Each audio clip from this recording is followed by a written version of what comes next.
Let us open up our Bibles to Romans chapter 4 verse 13.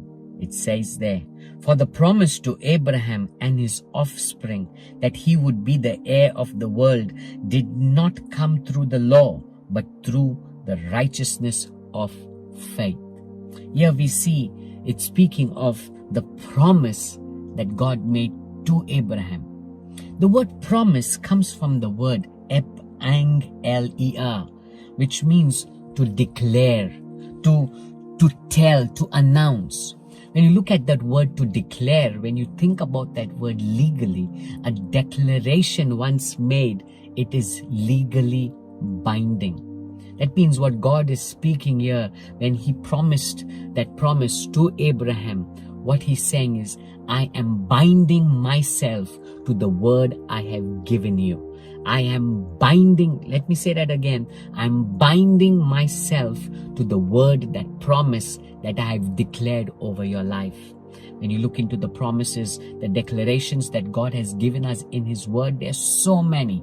But one thing that comes to my mind is John chapter 3 verse 16, that God so loved the world that He gave His only begotten Son, that whosoever believes in Him should not perish but have everlasting life. That means God has declared it. It's going to happen. It is binding. It is binding on God, that the moment you believe, the moment you come into that believing, a relationship with Jesus, you are saved. The word saved means sozo, right? It means you are healed, you're delivered, you're blessed, you begin to have abundance of life. When you look into Matthew chapter 11 verse 28, it says, "Come to me all who are tired and heavy laden, and I will give you rest." That's a word given by God. It's a word, a promise spoken, a declaration spoken by God.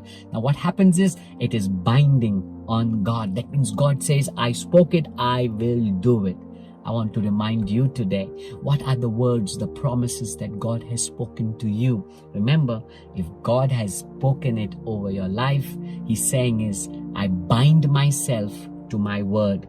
I have declared it, I will bring it to pass.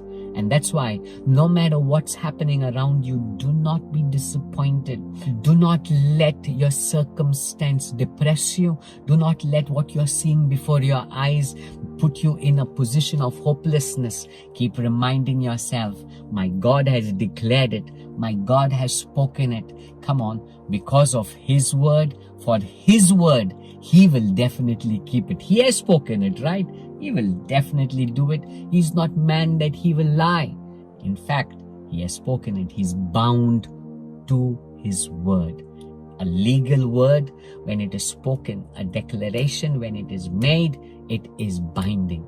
So what God is saying is, when I speak it over your life, it is done. Come on. Isn't that encouraging? That's why we need to keep holding on to that promise that God has given. For we will definitely see He spoke it, He will do it. God bless you.